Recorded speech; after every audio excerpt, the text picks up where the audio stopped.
کبھی نہیں دیکھا ہوگا. سرکار یہاں پر تشریف رکھتے ہیں, گورنر صاحب یہاں پر تشریف رکھتے ہیں. اگر سرکاری کام ہے, پریس کانفرنس کو آپ خطاب کر رہے ہیں یا تقریر کر رہے ہیں یا کوئی میٹنگ کر رہے ہیں, تو اس دوران اپنے رشتہ داروں کو, اپنے گھر کے بچوں کو گود میں نہیں بٹھائیں گے, کاندھے پر سوار نہیں کرائیں گے. رسول اللہ کا سرکاری ڈیوٹی ہے نماز پڑھانا, تقریر کرنا. رسول اسلام ممبر پہ کھڑے ہو کے تقریر کر رہے ہیں, آن ڈیوٹی ہے, سرکاری کام کر رہے ہیں. 3 برس کا حسین صفوں کو چیرتا ہوا آتا ہے, ٹھوکر کھا کے گر جاتا ہے. نبی تقریر چھوڑ دیتے ہیں, حسین کو سینے سے لگاتے ہیں, ممبر پر لے کر آتے ہیں, بلند کر کے کہتے ہیں جان لو اور پہچان لو, یہ حسین میرا بیٹا ہے, میرا جانشین ہے, میرا نواسا ہے. حسین تو امام ہے, امام کا بیٹا ہے, امام کا بھائی ہے, 9 اماموں کا باپ ہے. تو ولی ہے, ولی کا بیٹا ہے, ولی کا بھائی ہے, 9 ولیوں کا باپ ہے. حسین تو حجت ہے, حجت کا بیٹا ہے, حجت کا بھائی ہے, 9 حجتوں کا باپ ہے. یہ تعارف ہے. نبی کریم نے جو تعارف کرایا, یہ مت سمجھنا یہ میرے گھر والے ہیں, یہ میرے رشتہ دار ہیں. نبی نماز پڑھا رہے, حسین پشت پر سوار ہو جاتے ہیں. یہ وہی نبی ہے کہ اگر شہد نہ کھائے تو آیت نازل ہو جاتی ہے, یا ایھا النبی لما تحرم ما احل اللہ لک, اے میرے نبی جن غذاؤں کو اللہ نے تمہارے لیے حلال قرار دیا ہے, تم ان غذاؤں کو اپنے لیے حرام کیوں قرار دیتے ہو؟ تو اس کا مطلب نبی اگر بند حجرے میں بھی شہد کو اپنے اوپر حرام قرار دے لے اور نہ کھائے تو قرآن مجید آ کر انٹرفیئر کرتا ہے, مداخلت کرتا ہے, اور یہ کہتا ہے کہ شہد کھاؤ کیونکہ اللہ نے شہد جیسی غذا تمہارے اوپر حلال قرار دی ہے. وہ نبی سجدوں کو طول دیتا ہے, کوئی آیت نازل نہیں ہوتی. وہ تقریر چھوڑ دیتا ہے, کوئی آیت نازل نہیں ہوتی. اس کا مطلب حسین نواسا نہیں ہے, سجدوں کی آبرو کو حسین کہتے ہیں. کیا کہنے, جو خود روح ہے سجدہ ہے, جو خود روح ہے عبادت ہے. کربلا کوئی واقعہ نہیں ہے, کربلا کوئی حادثہ نہیں ہے. دنیا غلط سمجھتی ہے, دنیا سمجھتی ہے کہ حسین کو مجبور کیا گیا اور حسین نے مدینہ چھوڑ دیا. اس دوران کوفے والوں نے خط بھیجے, ہماری رہنمائی کریں, ہماری ہدایت کریں, اور امام حسین کوفہ کی طرف چل دیے. راستے میں یزید کی فوجوں نے روک دیا اور امام کو قتل کر دیا. مظلومیت کے ساتھ امام شہید ہو گئے. نہیں عزیزان ملت, کربلا کوئی واقعہ نہیں, کربلا کوئی حادثہ نہیں, کربلا کوئی اچانک پیش آنے والا انسیڈنٹ نہیں, بلکہ نبوت اور ولایت اور امامت کی سوچے سمجھے منصوبے کا نام کربلا ہے.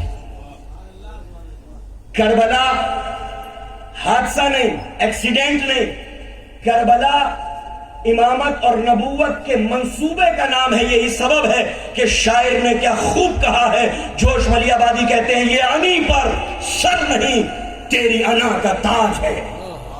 یہ انی پر سر نہیں تیری انا کا تاج ہے. کربلا تیرے نظام فکر کی معراج ہے. کربلا تیرے نظام فکر کی معراج ہے. کربلا مدرسہ ہے, کربلا ادارہ ہے, کربلا انسٹیٹیوشن ہے جہاں اسلام کی تمام قدریں, تمام ویلیوز, تمام سدھانت, تمام تعلیمات پناہ لیتی ہیں.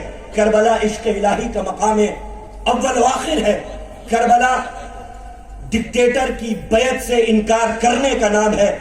ابن الحدید شارح ہیں نہج البلاغہ کے, لکھتے ہیں کہ انسانیت کی تاریخ میں جتنے بھی لوگ گزرے ہیں جنہوں نے ڈکٹیٹرز کی بیعت سے انکار کیا ہے انہیں کہتے ہیں ابات عربی میں. ابن الحدید کہتے ہیں امام حسین ابات کے سردار ہیں. دیکھیں, لوکتنتر, ڈیموکریسی, جمہوریت, اس کی روح یہ ہے کہ معاشرے اور سماج کے اندر کسی کو بیعت کے لیے, ووٹ کے لیے مجبور نہیں کیا جا سکتا. ہر انسان آزاد ہے, جس کو چاہے ووٹ دے, جس کو چاہے ووٹ نہ دے. کیوں؟ کیونکہ ڈیموکریسی اینٹی مونارکی ہے, ڈیموکریسی اینٹی اسٹیٹمنٹ شپ ہے. کہ آپ کنگشپ ختم ہو گئی, جمہوریت آ گئی. امام حسین نے یزید کی بیعت سے انکار کر کے لوکتنتر کو مضبوط کیا, جمہوریت کو مضبوط کیا.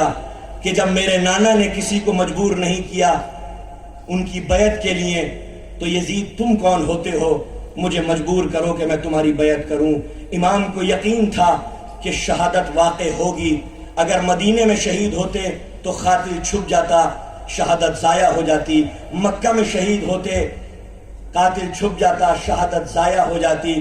امام نے جس زمین کا انتخاب کیا اپنی شہادت کے لیے، اس زمین کو ہم اپنی اصطلاح میں کربلا کہتے ہیں۔ میں کہتا ہوں کربلا وہ جگہ نہیں جہاں یزید نے حسین کو گھیرا ہے۔ گورنر صاحب کی توجہ چاہوں گا میں اس جملے کے اوپر۔ کربلا وہ جگہ نہیں جہاں یزید نے حسین کو گھیرا، میں کہتا ہوں کربلا وہ مقام ہے جہاں حسینیت نے قیامت تک کے لیے یزیدیت کا محاصرہ کر لیا۔ زندہ باد زندہ باد۔ اب یزیدیت بچ کے جا نہیں سکتی، ایکسپوز کر دیا حسین نے یزیدیت کو۔ آپ دیکھیں اسلام کی روح یہ ہے کہ کوئی چھوٹا نہیں، کوئی بڑا نہیں، کوئی گورا نہیں، کوئی کالا نہیں، کوئی اونچے خاندان کا نہیں، کوئی نیچے خاندان کا نہیں، تمام نسلی امتیازات کو اسلام نے ختم کر کے برابری اور مساوات کا پیغام دیا۔ امام حسین نے اس اصول کو کربلا میں سمیٹ لیا۔ رسول اللہ کے صحابی ہیں جناب ابو ذر غفاری، ان کا ایک غلام تھا جان، جو افریقن تھا، بلیک تھا۔ بلیک اس دور کے عرب کے اندر دلت سمجھے جاتے تھے، اس کو دور رکھا جاتا تھا۔ رسول اسلام نے ان کو بلند کیا، اتنا بلند مقام دیا، چاہے فضہ ہوں چاہے بلال ہوں، کہ انہیں مؤذن اسلام بنا دیا۔ اور فضہ کو اتنا بلند کیا جناب فاطمہ الزہرا سلام اللہ علیہا نے کہ اسی مصلی پر بٹھایا عبادت کے جس مصلی پر خود شہزادی بیٹھا کرتی تھی۔ ایک دن فضہ چکی چلاتی تھی، زہرا عبادت کرتی تھی، ایک دن زہرا چکی چلاتی تھی، فضہ عبادت کرتی تھی، اسی مقام پر، اسی جگہ پر، اسی مصلی پر اس سیاہ فام حبشی کنیز کو بلند مقام عطا کیا کہ امام حسین اگر جا رہے ہیں کربلا میں تو یہ کہہ کے جا رہے ہیں اے میری ماں فضہ۔ فضہ کو اپنی ماں کہہ رہے ہیں۔ امام حسین برابری کا پیغام دیا۔ جناب ابو ذر کا ایک غلام تھا جس کا نام تھا جان، سیاہ تھا، شہید ہوا کربلا میں۔ جب گھوڑے سے زمین پر گرا تو امام کو بلایا، امام نزدیک آئے، جان کی آنکھوں میں خون تھا۔ امام نے اس کا سر اپنی گود میں رکھا، اس کو پتا نہیں تھا کہ یہ امام کا زانو ہے۔ اس کو جب احساس ہوا تو پوری طاقت جسم کی سمیٹی اور اپنا سر اٹھا کر زمین پر رکھ کے کہا مولا غلاموں کے سر آقاؤں کی گودوں میں نہیں ہوتے۔ امام نے دوبارہ سر اٹھا کر گود میں رکھا، سینے سے لگایا، بھیج کر اسے پیار کرنے لگے۔ جان نے کہا مولا میں غلام ہوں، میں کالا ہوں، میں سیاہ ہوں، میں حبشی غلام ہوں، میرے منہ سے بدبو آتی ہے۔ امام نے یہ کہہ کے لبوں کو اس کے لبوں پر رکھ دیا، جان تیرے منہ سے بدبو نہیں، بوئے شہادت آ رہی ہے۔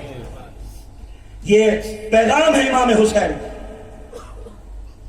کہ وہ اسلام کی تعلیمات جو سیاست کے تحت دفن کر دی گئی تھی، امام حسین نے، نماز ہو رہی تھی، روزے رکھے جا رہے تھے، حج ہو رہا تھا، زکوٰۃ دی جا رہی تھی، یہ تمام چیزیں ہو رہی تھی، لیکن اسلام کی روح کو یزید نے قتل کر دیا تھا۔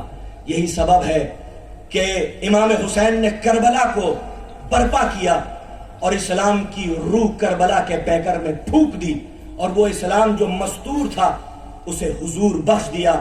امام حسین علیہ السلام نے وہ تمام تعلیمات جو دیکھنے کو نہیں ملتی تھی، وہ تعلیمات دوبارہ، وہ سدھانت، وہ اصول، وہ اخلاقیات امام حسین نے دوبارہ زندہ کیے۔